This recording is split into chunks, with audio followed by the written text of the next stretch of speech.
All right, so the Cards in front early. Let's head to San Francisco, or I should say Santa Clara more particularly, as the 49ers going for win number 12 today against the Falcons as we check in with Sam Pasco. Sam, good afternoon. How's it going, Rich? We are just underway here in Santa Clara. It's kicked off, 13:27 left in the first quarter. Niners, one of the best teams in the NFC, but they could have a trap game here today against the Falcons. They came off an exhausting win in New Orleans last week and have a lot of injuries and inactive. They have D. Ford, Richard Sherman, K'Wan Williams, Jaquiski Tart, Julian Taylor, plus B.J. Jones and Garrett Selleck all out for the Niners today. And everyone but Garrett Selleck are all part of a really great Niners defense this year that's only allowed just 150.8 passing yards per game this season, which is best in the NFL. It's going to be interesting to see how that plays out. They just got called for a penalty. Falcons have the ball driving right now. And the storyline you're going to want to see is how does Kyle Shanahan coach this team in a revenge game, in addition to Tevin Coleman and passing game coordinator Mike LaFleur, all of which spent time in Atlanta during their Super Bowl run. And it's also a literal family affair where we have tackle Mike Glinchey for the Niners, is first cousins with Atlanta quarterback Matt Ryan. So that should be fun to watch. And, yeah, Niners team, one of the best, scoring 31 or more points in 7 games this season, which is tied for most in the NFL. And Jimmy Garoppolo, 25 passing touchdowns this season, which ranks 4th in the NFL. Last thing I'll say, Niners 4-0. They're looking to be against NFC South opponents today on this year if they can pull out the win here against the Falcons. All right, thank you, Sam. The Eagles won earlier today. There's no question about that. Let's go out to San Francisco right now. Speaking of standing out, the Niners have done that this year, taking on the Falcons today. Here's Sam Pasco. Yeah, Rich, not much right now. Still 0-0 with 4:21 left in the first quarter. Raheem Mostert, though, for the Niners, he's been picking up most of their yards. 3 attempts, 19 yards. Look for him to contribute and be one of the key players for this Niners offense going forward. 0-0 with 5:04 left now in the first quarter. All right, thank you very much, Sam. So the Niners on a slow start against the Falcons. Right now, they are scoreless. Rams and Cowboys are scoreless. So 7 Browns. Let's go to let's go to Sam Pasco in Santa Clara, where we're all tied up midway through the second quarter. Here's Sam. That's right, Rich. After the Niners drove 88 yards in 21 plays, the Falcons came right back with a 10-play, 70-yard touchdown drive of their own, which was capped off by a 5-yard pass from Matt Ryan to Julio Jones to tie it up at 7. Julio Jones actually had a really big catch for 28 yards that was challenged by Coach Shanahan and the Niners, but the ruling on the field was upheld. Julio Jones has 4 receptions for 48 yards, while Matt Ryan is 8 for 11 and has 74 yards. Tied up here at 7 in Santa Clara with 6:13 left in the first half, Rich. All right, thank you very much, Sam. Let's head to Bob Stevens in Arlington, where the Cowboys. All right, thank you, Chuck. Let's go to Sam Pasco in Santa Clara. And tough start here for the 49ers. Here's Sam. Yes, definitely. After the Niners had a quick 3-and-out, the Falcons made the most of that opportunity, driving down 50 yards to set up a 43-yard field goal from Younghoe Koo.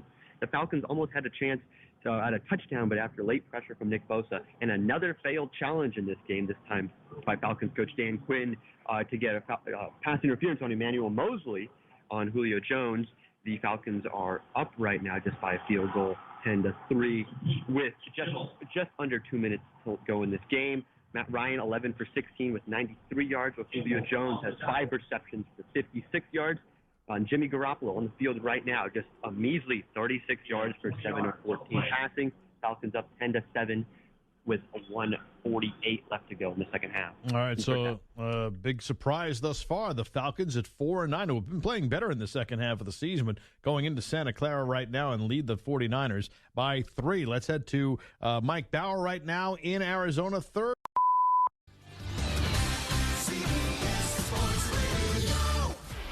Like us on Facebook at facebook.com/CBS Sports Radio for breaking news, updates, and the latest from CBS Sports Radio. Let's go to Sam Pasco right now in Santa Clara, the Niners and the Falcons, and it's been a tough start for San Francisco. Here's Sam. That's right, Rich. Both teams had their defenses on display in the first half, but the Niners were able to return to form offensively to end that first half. and with a almost perfect 2-minute drill. They weren't quite able to punch it in for the touchdown, as they had to settle for a 22-yard attempt by kicker Robbie Gold to cap off the 8-play, 71-yard drive to tie it up at 10. Some quick stats: Jimmy G just at 11 for 20 passing, just good for 88 yards. Not too good, what you like to see from your franchise quarterback. But he does have a franchise tight end in receiver George Kittle, who has 7 receptions, now 8 for good for 77 yards. And former Falcon Tevin Coleman leads all rushers with 38 yards, and now just 40 with 4 attempts. Over on the Falcon side, Matt Ryan has 11 completions with 16 total attempts, good for 93 yards, and Devontae Freeman, 34 yards on the ground. This just happened, though, but to open the second half, the Falcons opted to go with a surprise onside kick from Younghoe Koo. It almost worked, but it was an illegal formation by the Falcons, which called it back, and they just had to kick it away. Falcons driving right now, tied here at 10 with 11:07 left in the third quarter. They fall 20-16. In the meantime, let's go across the bay, Santa Clara, and the Niners starting to open it up against the Falcons. Here's Sam Pasco.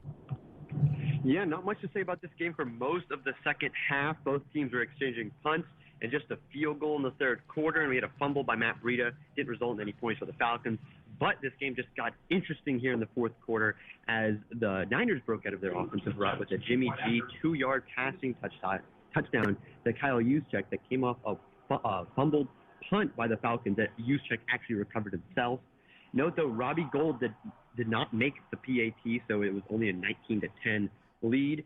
Jimmy G, 160 passing yards, 131 of those have come via George Kittle. Absolutely monster day-to-day, 12 receptions, the longest of 21 yards.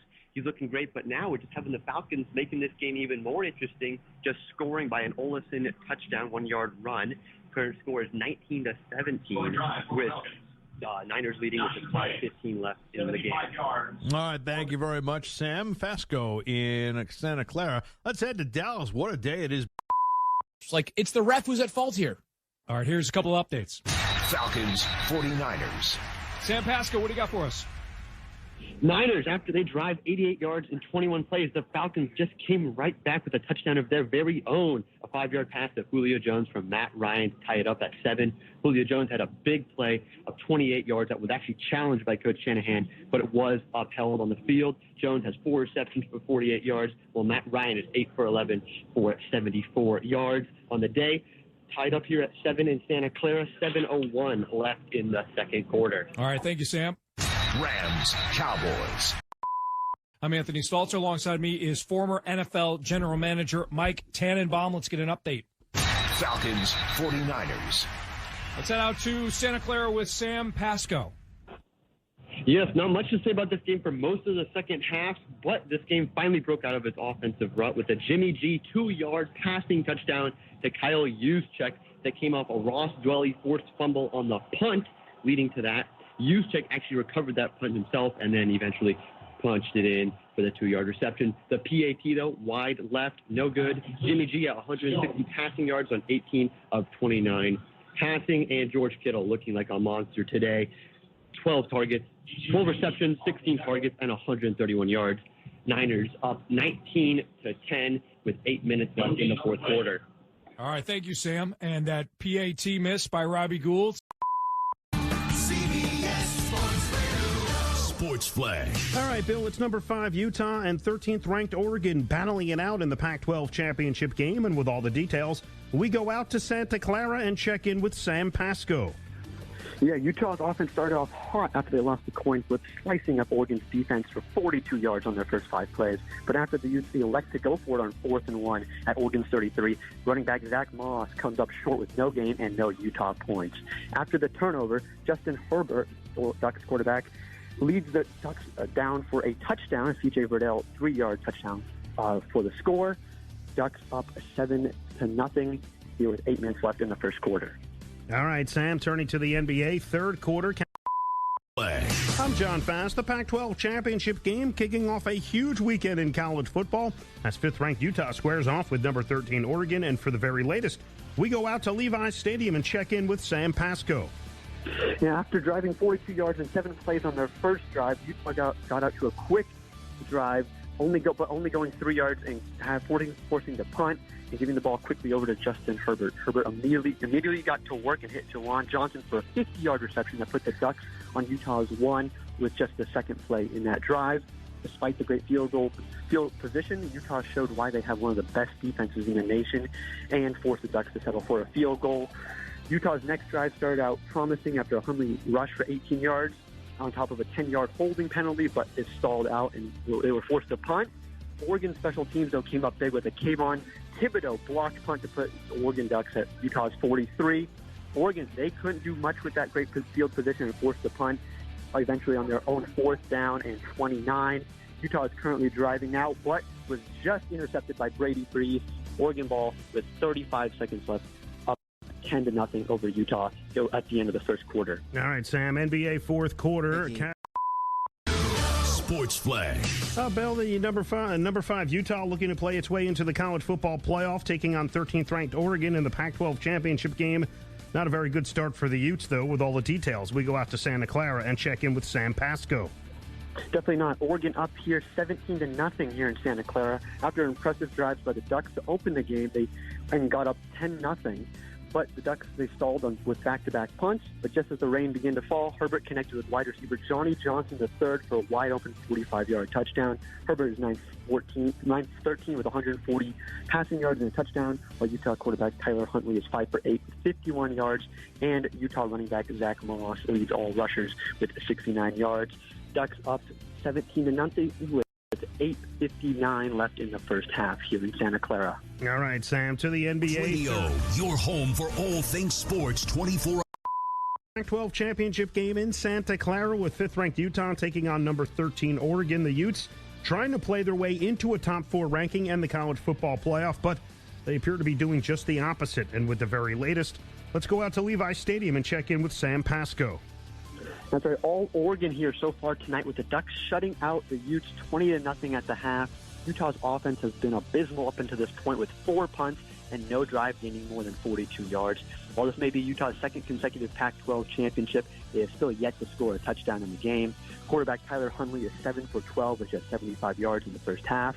Over on the Ducks side, Justin Herbert found Johnny Johnson III for an insane 33-yard circus catch to set up a Ducks field goal to put them up 20-0. Johnson leads all receivers with 83 yards and 5 receptions and 1 touchdown, while quarterback Justin Herbert is 11 for 18 with 178 yards and 1 touchdown. Ducks up 20-0 over Utah with just under 15 minutes here until the second half in Santa Clara. All right, Sam, to the NBA where the Knicks have fired head. You're listening to CBS Sports Radio. We are all sports 24 hours a day, 7 days a week. We're streaming online at cbssportsradio.com. Expect it here. CBS Sports Radio. CBS Sports Radio. Sports Flag. I'm John Fast. Things are getting interesting at the Pac-12 championship game with 5th-ranked Utah squaring off against number 13 Oregon. And for the very latest, we go out to Levi Stadium and check in with Sam Pasco. That's right, John. Utah is not done yet. Just 23-15. Ducks are up after 2 straight 3-and-outs to open the half. The Ducks drove down for a 43-yard field goal in 8 plays for Camden Lewis's 3rd field goal of the night. Over on Utah's side, their offense looked stiff throughout the second half, but they snapped out of it after an unsportsmanlike conduct penalty for 15 yards added on top of a Zach Moss 33-yard rush that put the Utes inside Oregon's 30.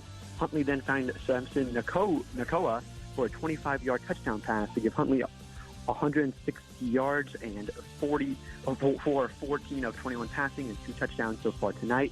Ducks up 23-15 with the fourth quarter just about underway here in Santa Clara. All right, Sam, to the NBA. They're in overtime in San Antonio. Sports Flag. All right, Carrington, this report is sponsored by Geico. Great news. There's a quick way you could save money. Switch to Geico.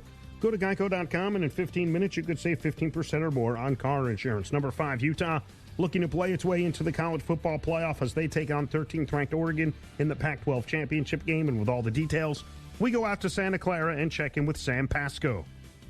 Yeah, John, until about 20 minutes ago, Utah was very much in this game after storming back for 15 points in the second half after being shut out 20-0 in the first half. but that opportunity all but vanished as Oregon running back C.J. Verdell broke loose for a 70-yard rushing touchdown that further embarrassed Utah's rushing defense that was number 1 coming into tonight. Verdell has 177 rushing yards on 17 carries, while Utah running back Zach Moss has been the main offensive engine for the Utes. He has 113 rushing yards and 57 receiving yards.